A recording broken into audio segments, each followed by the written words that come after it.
নমস্কার, আমি ঋতুপর্ণা। আজকে আমি বানাবো একটা স্পেশাল রেসিপি। তো চলুন শুরু করা যাক আজকের রেসিপি। আজকে আমি বানাচ্ছি পাঞ্জাবিদের একটা স্পেশাল রেসিপি, ছোলে ভাটুরে। ছোলে ভাটুরের জন্য ছোলেকে অর্থাৎ কাবুল ছোলাকে আমি সারা রাত ভিজিয়ে রেখেছিলাম। নিয়েছি পেঁয়াজের কুচি, আদা রসুনের পেস্ট, চেরা কাঁচা লঙ্কা ও লেবু। প্রথমে আমি কুকারের মধ্যে ছোলেগুলো দিয়ে সেদ্ধ করব। এবার একটি পরিষ্কার পাতলা কাপড়ের মধ্যে আমি 1 চামচ চা, বড় ও ছোট এলাচ, লবঙ্গ, দারচিনিকে বেঁধে ওই কাবুল ছোলার মধ্যে দিয়ে দেব। এইভাবে ছোলেকে সেদ্ধ করলে ওর মধ্যে কালার ভালো আসে। পরিমাণ মতো জল ও লবণ দিয়ে সেদ্ধ করব। এবার আমি ভাটুরের জন্য আলাদা একটা প্লেটে 1/3 কাপ সুজি নেব।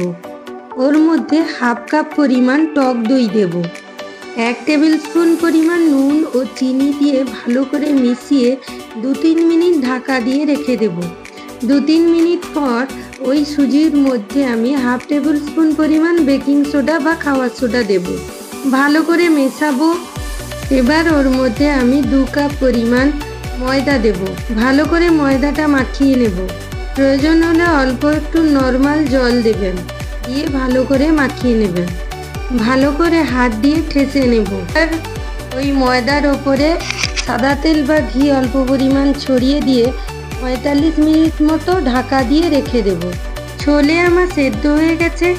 এবার ওর মধ্যে থেকে আমি ন্যাকড়ার পুটলিটা বার করে নেব। দেখুন কালারটা কত সুন্দর এসছে। এবার একটি আলাদা কড়াতে সাদা তেল গরম করে ওর মধ্যে বড় ও ছোট এলাচ, দারচিনি, শুকনো লঙ্কা ও তেজপাতা ফোড়নে দিলাম। হালকা নেড়ে নিয়ে ওর মধ্যে আমি কেটে রাখা পেঁয়াজ কুচিগুলো দিয়ে দেব। এখানে পেঁয়াজটা একটু বেশি পরিমাণ দিলে এর রান্নাটা ভালো হয়। পেঁয়াজটা যাতে তাড়াতাড়ি মজে যায় তার জন্য আমি অল্প পরিমাণ নুন ছড়িয়ে দেব। ভালো করে নেড়ে নেব। পেঁয়াজটা হালকা বাদামি কালার হয়ে এলে ওর মধ্যে আমি আদা রসুনের পেস্ট দিয়ে দেব।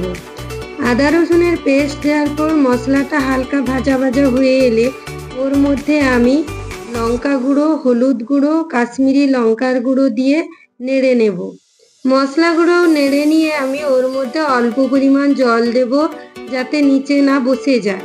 মশলাগুলো কষে এলে ওর মধ্যে তেল ছেড়ে এলে আমি বেটে রাখা টমেটো দিয়ে দেব। ভালো করে নেড়ে নেব। এবার ওই মশলার মধ্যে আমি পরিমাণ মতো চিনি দিয়ে দেব। ভালো করে মশলাগুলোকে কষে নেব। রেডি করা ছোলের মশলা দিয়ে দেব গুঁড়ো করে, আর দিয়ে দেব ওর মধ্যে অল্প পরিমাণ গরম মশলার গুঁড়ো। এবার ওই মশলার মধ্যে আমি সেদ্ধ করে রাখা কাবুল ছোলাগুলো দিয়ে দেব। ছোলেগুলোকে ভালো করে মশলার সঙ্গে মিশিয়ে নেব। ওর মধ্যে অল্প পরিমাণ জল দেব।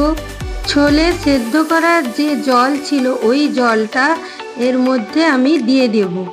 পরিমাণ মতো জল দিয়ে ভালো করে নেড়ে আমি ঢাকা দিয়ে দেব 10 মিনিট। আলাদা একটি ফ্রাইং প্যানে আমি সাদা তেল গরম করে ওর মধ্যে রসুন কুচি, আদা কুচি, চেরা কাঁচা লঙ্কা, কাশ্মীরি লাল লঙ্কার গুঁড়ো ও কাসুরি মেথি পাতা গরম করব। এখানে সাদা তেলের বদলে ঘিও দিতে পারেন। হালকা নেড়ে নিয়ে ভাজা ভাজা হয়ে গেলে আমি ফুটন্ত ছোলের মধ্যে এইটা দিয়ে দেব, দিয়ে ঢাকা দিয়ে দেব। এতে ছোলের টেস্ট ও স্মেল দুটোই খুব সুন্দর হয়। ওপরে ধনেপাতা কুচি ছড়িয়ে দেব। রেডি আমার ছোলে। এবার আমি ভাটুরের জন্য যে ময়দা ও সুজি মাখিয়ে রেখেছিলাম সেটা থেকে আমি মাঝারি সাইজের লেচি কেটে নেব। এবার 4টি বেলনির সাহায্যে আমি অল্প পরিমাণ ময়দা ছড়িয়ে আমি লেচিগুলোকে একটু বড় বড় আকারে লুচির মতো করে বেলে নেব। কড়াতে সাদা তেল গরম করে ওর মধ্যে আমি ওই বড় বড় লুচিগুলো ভেজে নেব। দেখুন ভাটুরেগুলো কিন্তু বেশ ফুলে ফুলে উঠেছে। এবারে আমি লাল লাল করে ভেজে নেব। রেডি আমার ছোলে ভাটুরে।